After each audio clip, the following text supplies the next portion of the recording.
ಟ್ರೆಕ್ಕಿಂಗ್ಗೆ ಹೋಗಿದ್ದಂತ ಶರಣ್ಯ ದಾರಿ ತಪ್ಪಿಸಿದ್ಲ ಅನ್ನೋ ಪ್ರಶ್ನೆ ಇದೀಗ ಎದುರಾಗಿದೆ. ಏನು ಮಡಿಕೇರಿಯ ಭಾಗದಲ್ಲಿ ಟ್ರೆಕ್ಕಿಂಗ್ಗೆ ಹೋಗಿದ್ದಂತ ಶರಣ್ಯ ದಾರಿ ತಪ್ಪಿದ್ದ ಈ ಪ್ರಶ್ನೆಗೆ ಈಗ ಉತ್ತರ ಸಿಗಬೇಕಾಗಿದೆ. 3 ದಿನ ಕಾಡಿನಲ್ಲಿ ಏನನ್ನೂ ತಿನ್ನದಿದ್ರು ಬಳಲಿಕೆ ಇಲ್ಲದೆ ಇರೋಕ್ಕಾಗತ್ತಾ?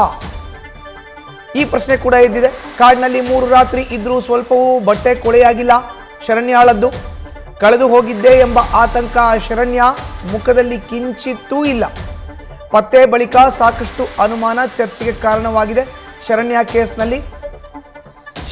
ಕೇಸ್ ಆಕೆ ಪತ್ತೆಯಾದ ಕೆಲ ಗಂಟೆಗಳಲ್ಲೇ ಕೇರಳಕ್ಕೆ ಹೋಗಿದ್ದಾರೆ. ಪೊಲೀಸರ ನಡೆ ಕೂಡ ಈಗ ಅನುಮಾನಕ್ಕೆ ಕಾರಣ ಆಗಿದೆ.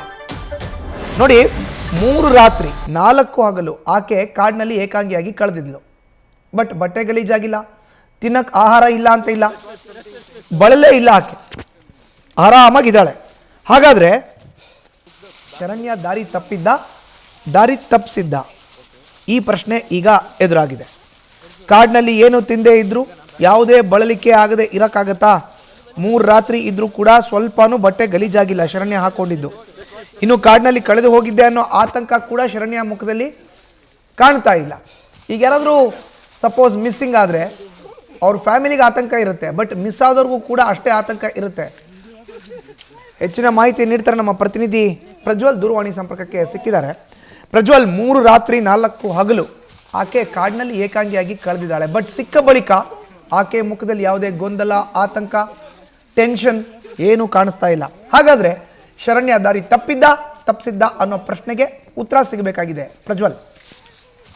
ಮಧುಸೂದನ್, ಇದು ನಿಜಕ್ಕೂ ಎಲ್ರಿಗೂ ಕಾಡ್ತಕ್ಕಂತಹ ಪ್ರಶ್ನೆ. ಯಾಕೆ ಅಂತಂದ್ರೆ ತಡಿಯಂಡಮೋಳ್ ಬೆಟ್ಟಕ್ಕೆ ಗುರುವಾರ ಶರಣ್ಯ ಟ್ರೆಕ್ಕಿಂಗ್ ಅಂತ ಹೋಗಿರ್ತಾಳೆ. ಗುರುವಾರ ಮಧ್ಯಾಹ್ನ 2:30 ನಂತರದಲ್ಲಿ ಆಕೆ ಮಿಸ್ ಆಗಿದ್ದೀನಿ ಅನ್ನೋ ಒಂದು ಮಾಹಿತಿಯನ್ನ ಹೋಮ್ ಸ್ಟೇ ಮಾಲೀಕರಿಗೆ ನೀಡ್ತಾಳೆ. ಅಂದ್ರೆ ಅವಳು ಎಲ್ಲಿ ಸ್ಟೇ ಆಗಿದ್ಲು ಆ ಹೋಮ್ ಸ್ಟೇ ಮಾಲೀಕರಿಗೆ ನೀಡ್ತಾಳೆ.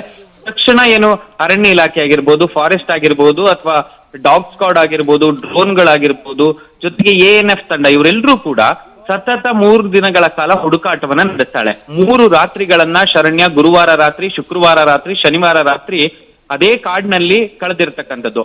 ಆ ಕಾಡಿನಿಂದ ಅವಳು ಭಾನುವಾರ ಸಂಜೆಯ ವೇಳೆಗೆ ಅಲ್ಲಿನ ಸ್ಥಳೀಯ ಕುಡಿಯ ಜನಾಂಗದ ಯುವಕರ ಕೈಗೆ ಸಿಗ್ತಾಳೆ. ಅವರು ಆಕೆಯನ್ನ ಕರ್ಕೊಂಡು ಬರ್ತಾರೆ. ಈ ಸಂದರ್ಭದಲ್ಲಿ ಆಕೆಯ ಮುಖಭಾವ ಆಗಿರ್ಬೋದು, ಅಥವಾ ಆಕೆಯ ದೈಹಿಕ ಸ್ಥಿತಿ ಆಗಿರ್ಬೋದು, ಮಾನಸಿಕ ಸ್ಥಿತಿ ಆಗಿರ್ಬೋದು, ಇದು ಸದ್ಯ ಸಾಕಷ್ಟು ಚರ್ಚೆಗೆ ಕಾರಣವಾಗಿದೆ, ಜೊತೆಗೆ ಅನುಮಾನಕ್ಕೂ ಕಾರಣ ಆಗಿದೆ. ಅಂದ್ರೆ ಶರಣ್ಯ ಈ ಟ್ರೆಕ್ಕಿಂಗ್ಗೆ ಹೋದಾಗ ಎಲ್ಲರ ದಾರಿಯನ್ನು ತಪ್ಪಿಸಿದ್ಲ ಅಥವಾ ಆಕೆ ದಾರಿ ತಪ್ಪಿದ್ಲ ಎಂಬ ಒಂದು ಚರ್ಚೆ ಕೂಡ ಇದೀಗ ಕಾಡ್ತಾ ಇರ್ತಕ್ಕಂಥದ್ದು. ಕಾರಣ 3 ದಿನಗಳ ಕಾಲ ಒಂದು ಒಂಟಿ ಯುವತಿ ಕಾಡಿನಲ್ಲಿ, ಅದು ದಟ್ಟವಾದ ಅರಣ್ಯ ಪ್ರದೇಶದಲ್ಲಿ ಹೇಗೆ ಸರ್ವೈವ್ ಆಗ್ತಾಳೆ? ಯಾವುದೇ ರೀತಿ ಆಕೆ ಹೇಳಿರ್ತಕ್ಕಂಥ ಪ್ರಕಾರ ವಾಟರ್ ಬಾಟಲ್ ಬಿಟ್ರೆ ಆಕೆ ಜೊತೆ ಇದ್ದಿದ್ದು ಒಂದೇ ಒಂದು ಬಿಸ್ಕೆಟ್ ಪ್ಯಾಕ್. ಆ ಬಿಸ್ಕೆಟ್ ಪ್ಯಾಕ್ ಅನ್ನ ತಿನ್ಕೊಂಡು 3 ದಿನಗಳ ಕಾಲ ಹೇಗೆ ಜೀವಿಸೋಕ್ಕಾಗತ್ತೆ? ಜೊತೆಗೆ ನೀರನ್ನೇ ಕುಡಿದು ಜೀವಿಸ್ತೆ ಅಂತ ಹೇಳೋದಾದ್ರೆ ಆಕೆಯ ಮುಖದಲ್ಲಿ ಕೊಂಚವಾದ್ರೂ ಆ ಒಂದು ಭಯ ಕಾಡ್ಬೇಕಿತ್ತು, ಆತಂಕ ಕಾಡ್ಬೇಕಿತ್ತು. ಜೊತೆಗೆ ಆಕೆ ಅಲ್ಲಿಂದ ಹೊರಬರುತ್ತಕ್ಕಂಥ ಸಂದರ್ಭದ ವಿಡಿಯೋಗಳನ್ನ ನಾವು ನೋಡ್ತಾ ಇದ್ರೆ ಆಕೆ ತುಂಬಾ ಫಿಸಿಕಲಿ ಫಿಟ್ ಇದ್ದಾರೆ. ಯಾವುದೇ ರೀತಿ ಬಳಲಿಕೆ ಆಕೆಯಲ್ಲಿ ಕಾಣ್ತಾ ಇಲ್ಲ. ಇನ್ನು ಪ್ರಮುಖವಾಗಿ ಗಮನಿಸಬೇಕಾದ ವಿಚಾರ ಅಂತಂದ್ರೆ ಆಕೆ ಕಳೆದು ಹೋದ ದಿನಗಳಲ್ಲಿ ಸಾಕಷ್ಟು ಮಳೆ ಕೂಡ ತಡಿಯಂಡಮೋಳ್ ಬೆಟ್ಟ ತಪ್ಪಲಿನಲ್ಲಿ ಆಗಿರ್ತಕ್ಕಂಥದ್ದು. ಈ ಸಂದರ್ಭದಲ್ಲಿ ಆಕೆಯ ಬಟ್ಟೆಗೆ ಒಂದು ಸ್ವಲ್ಪವೂ ಗಲೀಜು ಕೂಡ ಆಗಿಲ್ಲ. ಆಕೆಯ ಮನಸ್ಥಿತಿ ಕೂಡ ತುಂಬಾ ಫಿಸಿಕಲಿ ಫಿಟ್ ಇದ್ದಾರೆ, ಯಾವುದೇ ರೀತಿ ಆತಂಕ ಇಲ್ಲ. ಹೀಗಾಗಿ ಸಾಕಷ್ಟು ಅನುಮಾನ ಕಾಡ್ತದೆ. ಇನ್ನು ಪ್ರಮುಖವಾಗಿ ಶರಣ್ಯ ಏನು ಅಲ್ಲಿಂದ ಬರ್ತಾರೆ, ಅವರು ಬಂದ ತಕ್ಷಣ ಮುಖ್ಯಮಂತ್ರಿಗಳ ಕಾನೂನು ಸಲಹೆಗಾರರು ಹಾಗೂ ವಿರಾಜಪೇಟೆ ಕ್ಷೇತ್ರದ ಶಾಸಕರಾದ AS ಪೊನ್ನಣ್ಣನವರೇ ಖುದ್ದು ತಮ್ಮ ಕಾರ್ನಲ್ಲಿ ಆಕೆಯನ್ನ ವಿರಾಜಪೇಟೆ ಆಸ್ಪತ್ರೆಗೆ ಕೂಡ ಕರ್ಕೊಂಡು ಹೋಗ್ತಾರೆ. ಅಲ್ಲಿ ಆಕೆಯ ಆರೋಗ್ಯದ ಏನೊಂದು ಪರೀಕ್ಷೆ ಕೂಡ ನಡೆಯುತ್ತೆ. ಪರೀಕ್ಷೆ ನಡೆದಂತ ಸಂದರ್ಭದಲ್ಲಿ ಯಾವುದೇ ರೀತಿ ತೊಂದರೆ ಇಲ್ಲ ಅಂತ ಒಂದು ವಿಚಾರವನ್ನು ಕೂಡ ಡಾಕ್ಟರ್ ಹೇಳಿರ್ತಕ್ಕಂಥದ್ದು. ಇದಾದ ಬಳಿಕ ಪೊನ್ನಣ್ಣ ಅವರೇ ಖುದ್ದು KC ವೇಣುಗೋಪಾಲ್ ಅವರು ಏನು ಈ ಒಂದು ಪ್ರಕರಣದಲ್ಲಿ ಸಾಕಷ್ಟು ಮುತುವರ್ಜಿಯನ್ನ ವಹಿಸಿದ್ರು, ಅವರಿಗೆ ಕೂಡ ವಿಡಿಯೋ ಕಾಲ್ ಅನ್ನ ಕೂಡಿ ಮಾಡಿ ಮಾತನಾಡ್ತಿರ್ತಕ್ಕಂಥದ್ದು. ಜೊತೆಗೆ ಇಷ್ಟೆಲ್ಲ ನಡೆದ ಬಳಿಕ ರಾತ್ರಿಯ ಆಕೆಯನ್ನ ಕೇರಳಕ್ಕೆ ಕಳುಹಿಸಿಕೊಟ್ಟಿರ್ತಕ್ಕಂಥದ್ದು. ಯೋಚನೆ ಮಾಡಬಹುದು, 100ಕ್ಕೂ ಅಧಿಕ ಸಿಬ್ಬಂದಿಗಳು ಹಗಲು ರಾತ್ರಿ ಎನ್ನದೆ ಕಾಡಾನೆಗಳ ಹಾವಳಿಯ ನಡುವೆ ತಮ್ಮ ಜೀವದ ಹಂಗನ್ನು ಕೂಡ ತೊರೆದು ಇಷ್ಟೆಲ್ಲ ಹುಡುಕಾಟ ಮಾಡಿದ್ರು. ಸ್ಥಳೀಯರು ದೇವರಿಗೆ ಹರಕೆಯನ್ನು ಕೂಡ ಹೊತ್ತಿದ್ರು.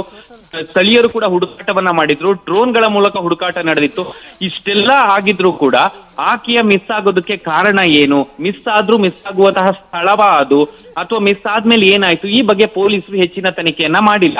ಯಾವುದೇ ರೀತಿ ತನಿಖೆಯನ್ನ ಮಾಡದೆ ಆಕೆಯನ್ನ ವಿಚಾರಣೆಯನ್ನು ಕೂಡ ಮಾಡದೆ ಸೀದಾ ಆಕೆಯನ್ನ ಕೇರಳಕ್ಕೆ ಕಳಿಸಿರ್ತಕ್ಕಂಥದ್ದು ಸದ್ಯ ಸಾಕಷ್ಟು ಅನುಮಾನಕ್ಕೆ ಕಾರಣವಾಗಿದೆ. ಅಂದ್ರೆ ಆಕೆ ಹೋಗಿ ಬೇಕಂತಲೇ ಹೋಗಿ ಅಲ್ಲಿ ಕೆಲವು ದಿನಗಳ ಕಾಲ ಇದ್ದು ಬಂದ್ಲಾ, ಈ ವಿಚಾರವನ್ನ ತಿಳಿಯದೆ ಇವರೆಲ್ಲರೂ ಕೂಡ ಗಾಬರಿಯಾಗಿ ಇಷ್ಟೆಲ್ಲ ಫೋರ್ಸ್ ಅನ್ನ ಇಟ್ಕೊಂಡು ಇಡೀ ಅರಣ್ಯವನ್ನ ಹುಡುಕಿದ್ರಾ ಎಂಬ ಒಂದು ಪ್ರಶ್ನೆ ಕಾಡ್ತಾ ಇರ್ತಕ್ಕಂಥದ್ದು. ಇನ್ನು ಪ್ರಮುಖವಾಗಿ ಆಕೆಯ ಪೋಷಕರು ಹೇಳೋ ಪ್ರಕಾರ ಈ ಹಿಂದೆ ಕೂಡ ಆಕೆ ಇದೇ ರೀತಿಯಾಗಿ ಹೊರಗಡೆ ಹೋಗಿ ಟ್ರೆಕ್ಕಿಂಗ್ಗೆ ಹೋದಂತ ಸಂದರ್ಭದಲ್ಲಿ ಯಾರ ಕಾಂಟ್ಯಾಕ್ಟ್ಗೂ ಸಿಗದೆ ಇರತಕ್ಕಂತ ಪ್ರಕರಣ ಇದೆ ಎಂಬ ಒಂದು ಮಾಹಿತಿಯನ್ನ ಹೇಳ್ತಾ ಇದ್ದಾರೆ. ಆದ್ರೆ ಅದಿನ್ನೂ ದೃಢಪಟ್ಟಿಲ್ಲ. ಹಾಗೇನಾದ್ರೂ ಇದ್ದಲ್ಲಿ ಇಷ್ಟೊಂದು ಜನರು ಇಷ್ಟೊಂದು ಶ್ರಮ ಹಾಕಿ ಹೀಗೆ ಹುಡುಕಾಟವನ್ನ ನಡೆಸುವಂತಹ ಅಗತ್ಯವಿತ್ತ ಎಂಬ ಒಂದು ಪ್ರಶ್ನೆ ಕೂಡ ಕಾಡ್ತಾ ಇರ್ತಕ್ಕಂಥದ್ದು. ಜೊತೆಗೆ ಇಷ್ಟೆಲ್ಲ ಕಷ್ಟದ ನಡುವೆ ಆಕೆಗಾಗಿ ಹುಡುಕಾಟ ನಡೆಸಿರ್ತಕ್ಕಂಥ ಸಿಬ್ಬಂದಿಗಳಾಗಿರ್ಬೋದು, ಅಧಿಕಾರಿಗಳಾಗಿರ್ಬೋದು, ಇಡೀ ರಾಜ್ಯದಲ್ಲಿ ಈ ವಿಚಾರ ಸಾಕಷ್ಟು ಸುದ್ದಿಯಾಗಿತ್ತು. ಅವರಿಗೆ ಫಲ ಏನ್ ಸಿಕ್ಕದಾಗಾಯ್ತು? ಈ ರೀತಿಯ ಟ್ರೆಕ್ಕಿಂಗ್ ಅನ್ನ ಬಂದು ಈ ರೀತಿ ಮಾಡ್ತಕ್ಕಂಥದ್ದು ಎಷ್ಟು ಸರಿ ಎಂಬ ಒಂದು ಪ್ರಶ್ನೆ ಕೂಡ ಕಾಡ್ತಾ ಇರ್ತಕ್ಕಂಥದ್ದು. ಧನ್ಯವಾದ ಪ್ರಜ್ವಲ್ ನಿಮ್ಮ ಮಾಹಿತಿಗೆ. ನ್ಯೂಸ್ ಫಸ್ಟ್ ನಿರ್ಭೀತಿಯಿಂದ ನಿಮ್ಮ ಪರವಾಗಿ.